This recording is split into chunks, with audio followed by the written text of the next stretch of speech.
Damn, you guys look so cute. Press it, Leo. Yes. Let me see your outfit, Leo. Leo, let me see. Look at me. Okay, let's go. Leo, let me see. Let me look at Leo. Oh, damn, bro. Look with the stallion. Look at that. The loafers and everything. Let me see your hair. Wow. On our way to a photo shoot. You guys ready? Yeah. Let's go. I had a funny morning this morning. I never recorded any of it. I'm gonna tell you guys about it later. So we're in a bit of a hurry, so I'll tell you guys in a bit. So we're at Caltech right now. Yeah, look at Leo, look at the camera. Leo. Leo, look at me. Right here, look. Leo, the fish is in the camera. In the camera. Right here. In my camera. In the camera. Leo, look.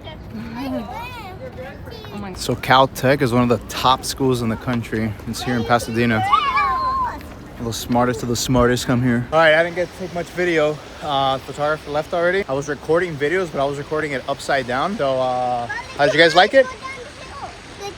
Yeah? Can I touch the turtle? Yeah, go for it. These are actual live turtles.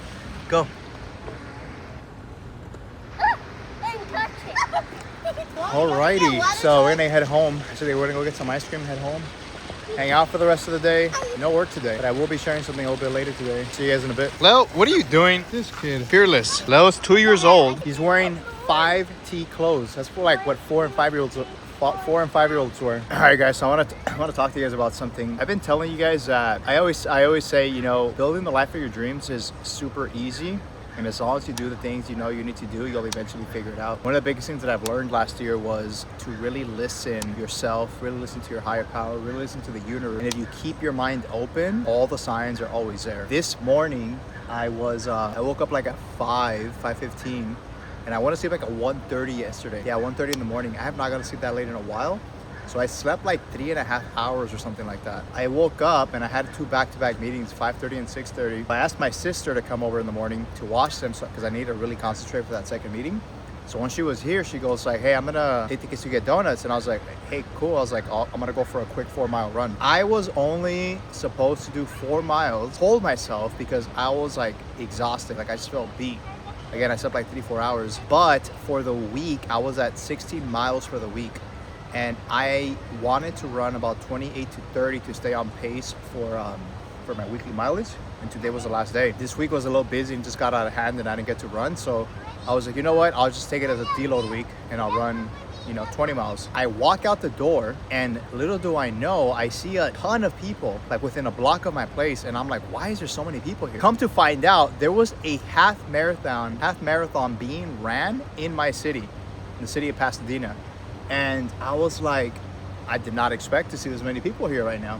And so I'm walking around and I'm like, I'm just trying to run on the side of them. And then I'm like, I'm just gonna jump in. So I jump in and I happen to jump in around mile 4 or 5. I think it was like about mile 5. And I start running and about a mile or 2, I'm like struggling. Like I'm just like, my body feels tired, my body's aching, I feel like I can barely breathe. Like 4 shots of espresso in the morning and I'm still tired because again, 3.5 hours of sleep. And then something hits me and I'm like, you know what? If I run this whole thing, I'll hit 8 miles. And if I run back based on where the ending's going to be, because it usually finishes at the Rose Bowl of Pasadena, I might hit 10, 12 miles. And I was like, you know what? Screw it. I ended up running 12 miles this morning in a half marathon. I literally jumped in and I just ran the whole thing. And then I finished the marathon inside of the Rose Bowl and I ran out of the Rose Bowl with like hundreds of people, thousands of people. I heard there was like 11,000 people there. I should have recorded it, but I was just trying to get out of there. Like I could not even just think about it. I ran home and I ran 12 miles at an 8:56 pace. And it's just crazy because all I did was listen. Like I listened to the universe. I listened to myself, my subconscious, my thoughts, my beliefs, and like something told me to run the whole thing. And I literally finished at 28 miles for the week, which was the goal minimum that I wanted to hit. I wanted to do about 28, 30. And it just goes to show, you can worry about how tired you feel, you can worry about all this fear, all this resentment, all this or sadness or hurt or like whatever you want to think about, all the reasons why you can't do something. I literally ate 0 calories this morning because I was only gonna run 4 miles. So I slept 3.5 hours, had 0 calories, drank maybe like 16 ounces of water. Again, I was not gonna run a long time. It was gonna be a very slow pace. And I hit my 7th or 8th mile. I ran it like at a 7:20 pace. My fastest mile was like 7:10 or something in the last 12 months. Of course it was adrenaline, but it just goes to show, like, if you pay attention and you really are building consistency and moving with consistency, moving with discipline, all the answers, all the things you know you need to do in your business, at school, you know, whatever that career path is that you're looking at, like you figure it out. Like you already know what to do. I'm gonna tell you guys this probably 1,000 times. You already know what to do. We always know what to do. And even when we think we don't, we still do, because even if we don't know how to figure out this one thing, we do know the next step, right? The next step would be like how to figure out that thing. Who can we ask? Where can I look? Like that right there already is 3 different steps on where to take. So you have to really distill and pay attention to the details of how to move, how to think, and how to move in a way that allows you to know the next step. And that is a big part of entrepreneurship. Is like the thought of giving up isn't even a thought, right? The thought of I should probably quit here because I don't know how to do this, I can't figure this out, this is too hard, isn't even a thought, because you always know the next step, right? When you're walking, probably a dumb example, but like you always know what the next step is. You always know where to go. You always know where to turn.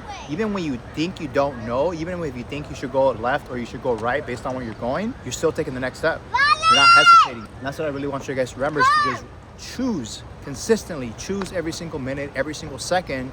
And when you're intentional with how you move, when you're intentional with how you think, when you're intentional with how you communicate, you always figure it out. So that's the biggest message that I think you guys can potentially take away from this year. And even from any of the videos that I've ever done, even future videos, like if you just remember to take the next step and listen, just really listen to yourself, you'll always figure it out. That's what I got for you guys today. We're gonna head out and get some ice cream, and I'll see you guys soon.